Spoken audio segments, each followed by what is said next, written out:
Good morning. Day 3 at Sagada. Uwian na mamayang 10 a.m. Sobrang lamig dito. Lahat kami halos inuubo, sinisipon. Grabe yung weather dito. Talagang as in, mas malamig pa sa Baguio. Pag madaling araw lang naman. Paggabi. Gabi, no? Oo, yun, mga gabi. Pagdating naman ng mga bandang alas 8 hanggang pahapon na, mga bandang alas 3, mainit-init. Tara, ligo tayo. Pero bago tayo maligo, kumain muna tayo. Kasing na yung mga tragis. At magkape. Kasing Hey na guys. yung vloggers yan, no? Morning. LS Travel. Chacha Ichiban. Adventure. Watch out! Tara na. Ano tayo dali ang mga pala yung bento? Nakalimutan ko isara. Si Red wala na rin dito.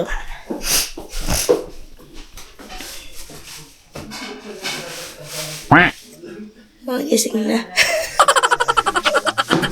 Morning. Basic kasi lumabas. Natatain ako. Maaga mga nagsigising to ah. Ayun, natatain na nga. Ayos. Morning. Ano ka nagising? 30. 30. Ito na. Kami sabay kami ni Ate Che. Mm-mm. Kala ko nga ikaw yung nandito. Hindi. Sabi ko maliligo ko alas 6. Para kasi mamaya jump pack na yung banyo eh.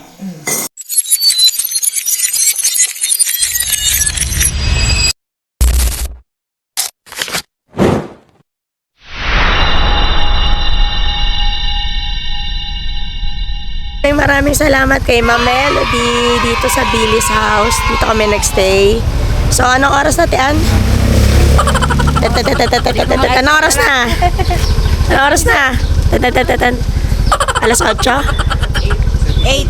8:01 na ng umaga. So, na kami. Aalis na kami. Kasi, ang oras ng biyahe namin is 12 hours. So, makakarating kami doon, Ate Ana, mga anong oras? Mga 8 p.m. Mga ganon. 9 or 10. So, yun. Thank you kay Billy House and kay Ma'am Melody.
So, nag-stop over muna rito. Nakapagpa-picture muna dito sa may parabang pangalan ng Sagada.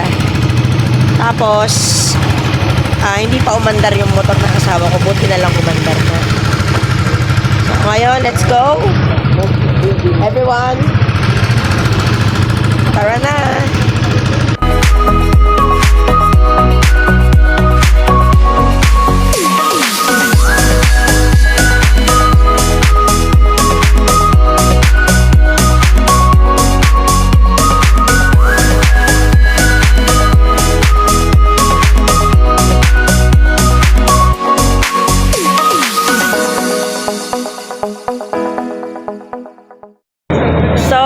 Kabaglagan.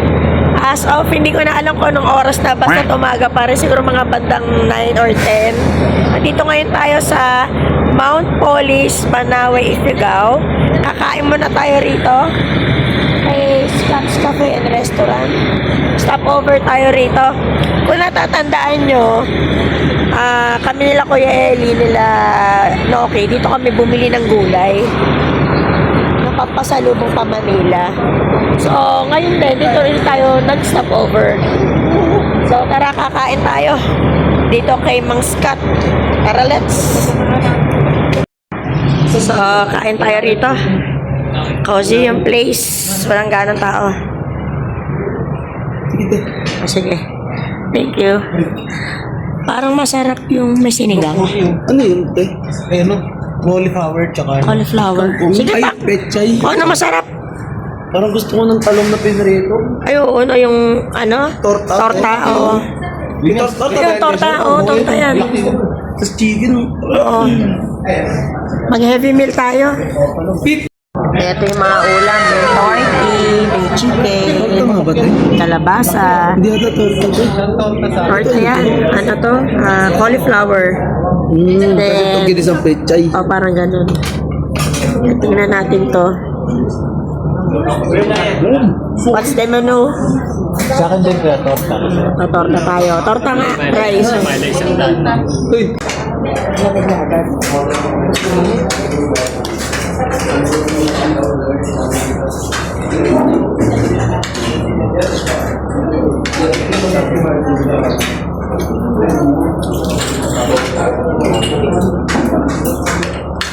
May lasa na ano.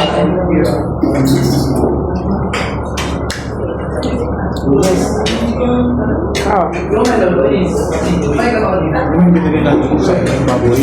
Ayun yun.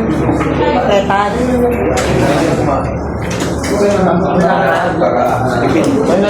thank you. Tapos ka na, lo?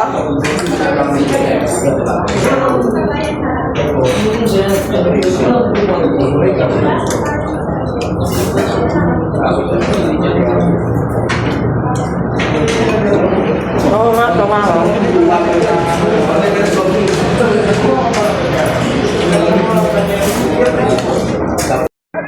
12:33 p.m. So, touchdown dito sa may sa Banawe Art. Kung saan kami dumaan dito papunta kay Wangod. Ano yata yun? 2024 yata, ganun. 2023. Ano ba? Feeling ko nga basta 23 or 2024. So, before, kulay blue tong ano na to. Yung background ng Welcome Banawe. Ngayon, kulay green na siya. Tapos, nandito pa rin yung famous na barbecuehan nila. Inubos namin noon.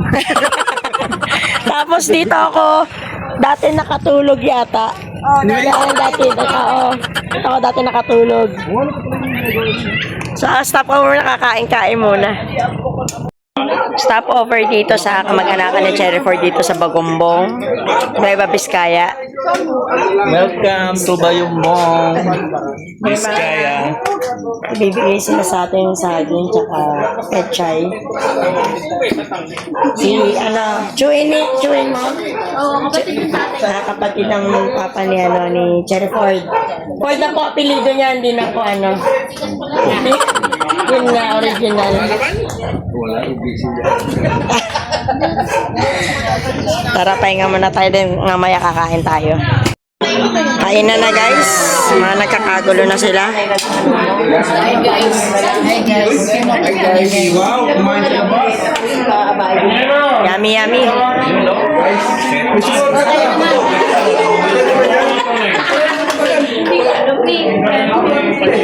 So, nakapagpamigay na sila uncle tsaka sila auntie ng saging. Binigyan kami ng mga saging, kami mga riders. Uwi namin to probinsya. Tapos mamaya, mag-harvest tayo ng pechay.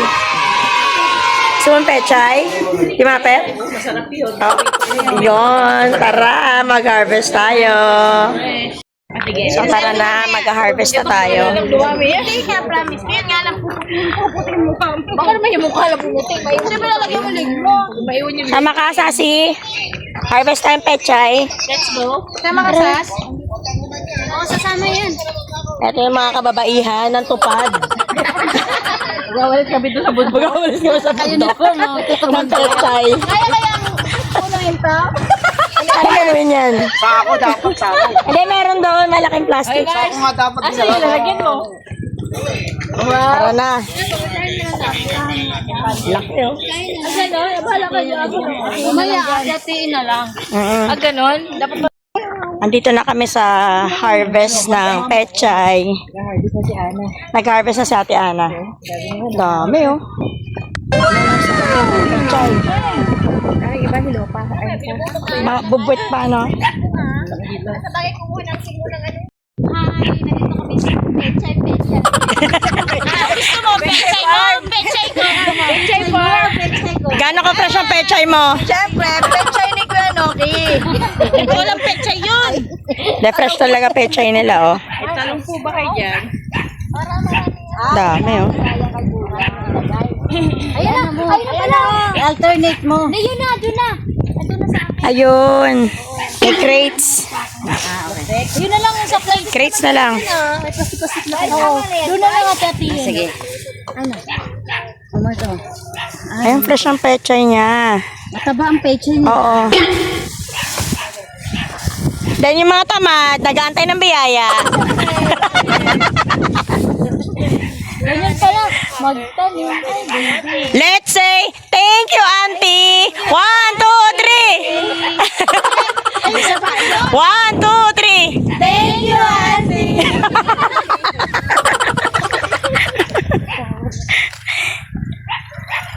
Ah, ganun pala yun. Ano lang siya. Ah, okay. Sa Ate Ana, talagang bihasa na talaga sa pechay. Nagbubukid ako. Pasa late, te? Ay, joke lang. Dagat kami. Halian mo, lagi ko dito. Yan. Ah, doon mo pala, hanggang doon. Para si Red magbuhat ito. Si Red magbuhat ito. Ah, okay, ready ka magbuhat nito, ha? Tama-tama, nandyan siya. Pagkatawa-tawa. Naka-Chicago Bulls ka.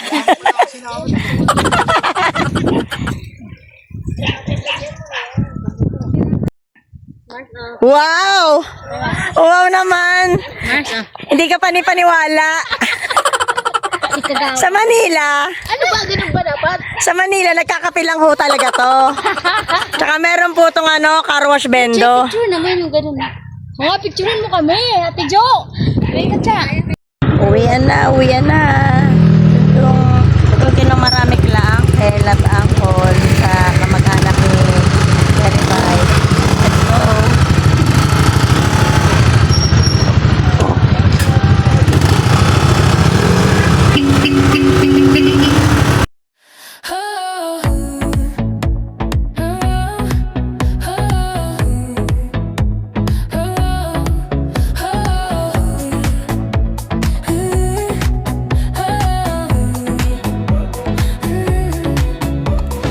Barefoot on the summer grass, moonlight pours like liquid glass. No band plays, just crickets hum, but our bodies find the drum. Your hands trace my shadow